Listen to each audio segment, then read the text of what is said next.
Gameplay spoiler alert. I wouldn't usually, but the chances are if you've heard about this game, you've seen the kinds of abilities you can do. It's all over the advertising of the game. My gameplay will be me using some of these abilities. Yo, yes! Another PS4 exclusive game has come to Steam. This is the kind of thing that gives me joy and hope for the future of mankind.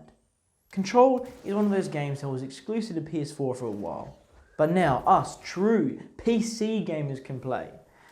But what about us true PC gamers that are also addicted to getting all the achievements in the game?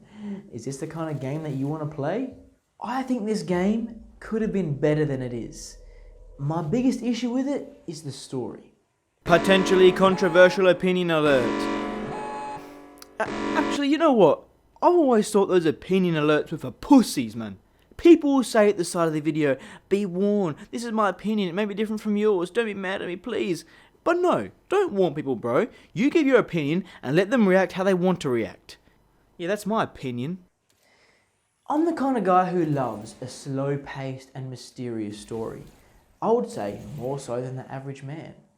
But I don't think Control does a good enough job in revealing to us what the mystery is. It's hard to enjoy the mystery when we're the only ones who don't know what's going on.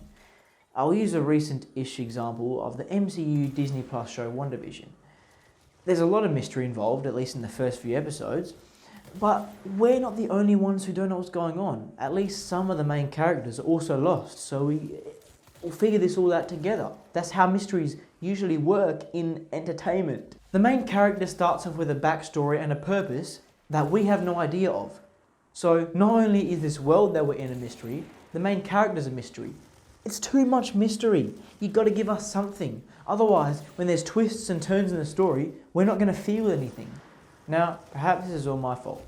One of the main ways the game tells its narrative is through all these collectibles that you pick up and read in that. Issue is, there's over 250 of them in the game. And I did not care enough to sit through and read all of that. If I did, sure, maybe I'd enjoy the story more, but what do you want from me? Even then, it's all lore. There's no emotion to what I'm experiencing. I'm either sitting there, getting told information by someone I don't care about, or I'm reading what's practically the SCP wiki page. Sure, it's cool, but I don't feel anything. And what's a story that doesn't make you feel anything? It's a failure is what it is. At first, I was apologetic for not enjoying the game's story, but I'm standing firm. F that. Control fails at telling a good story. Okay, if I didn't like the story, what did I like? I really liked the gameplay. There are 2 or 3 moments in the first 10 hours where I was really frustrated because I didn't know where I was supposed to be going or what I was supposed to be doing. But like I said, after about 10 hours, that was no longer an issue. I actually enjoyed exploring the map and finding new hidden locations and doing side missions. I loved the combat in this game. A quick recommendation. The game is pretty easy, so do not put any upgrade points into your health. It'll mean that enemies can kill you in 1 or 2 hits, yes, but it will give tension to every fight. You can kill enemies in 1 or 2 hits yourself, and so if you had heaps of health and it took 10 times for an enemy to kill you, the game would just be a breeze and you wouldn't even think about anything you're doing and it wouldn't be that good. So take my words of advice. Keep the gameplay enjoyable. Keep your health low. Alright, let's talk achievements, let's talk business. Collectibles, as I mentioned, there's a lot of them. But thankfully, you do not need 100% to get the achievement. And you won't even need a guide for the 80% that you do need because you'll find them as you just make your way through the game. Let me tell you something that I tend to like. As long as it doesn't overstay its welcome, I tend to like achievements that ask you to kill X amount of enemies with X ability or weapon or whatever. It forces you to mix things up and play in a way you wouldn't normally. It keeps things a bit spicy. There's a couple of those in this game, and I enjoyed them all, and I wouldn't have minded if there were a couple more.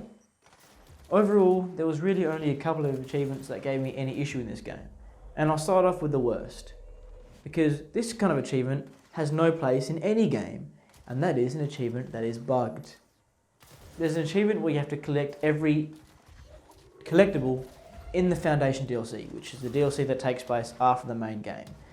I was only missing about 5 pieces of collectible stuff or whatever once I finished it on my own account, so all I had to do was follow this really well put together video with timestamps in the description to get the rest of it. Where the issue lies is that by the end of it, you'll be told you are one away from getting the achievement, though you definitely have them all.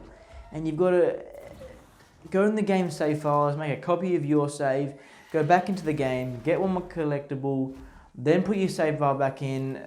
And admittedly, it only took me about 10 minutes of mucking around, but still, anytime you've got to go into the game's save files or files because of a bug is not good. But bear in mind, it was a reasonably easy fix. There are two other achievements that are a bit grindy, but again, they're relatively simple. Bear in mind, there's a trick to them. These are the two achievements that we're talking about, and I'm going to show you how to do this one to explain the trick to both of them, real quick. What you want to do is fast travel to the Bright Falls AWE entrance, run in, go to the intercom thing, ask for backup, go downstairs, and some enemies will spawn, and they will likely be the flying ranger guys that you need to kill for the achievement. You kill them, then you fast travel outside of that whole area, and then you go back and rinse and repeat. The trick is the fast traveling outside of the area. That allows the area that you left to reset, and then you can go back in and do it until you get the achievement. You do this with the evil vending machine one. You kill the evil vending machine, then you fast travel out of the area, then back in, allows it to reset, and then you can go back and kill the evil vending machine again 5 times to get the achievement. And honestly, that's really it. What I loved about controlling its achievements is that it's straightforward.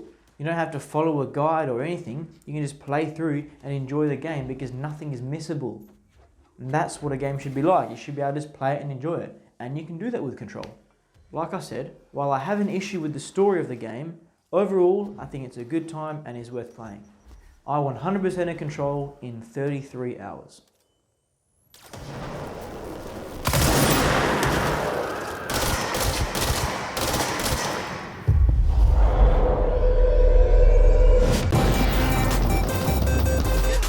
Side note, I've never played Alan Wake, and at least one of the DLCs is connected to that game, so maybe you might want to play through Alan Wake first.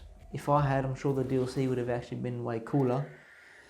I'll do an achievement review on it one day.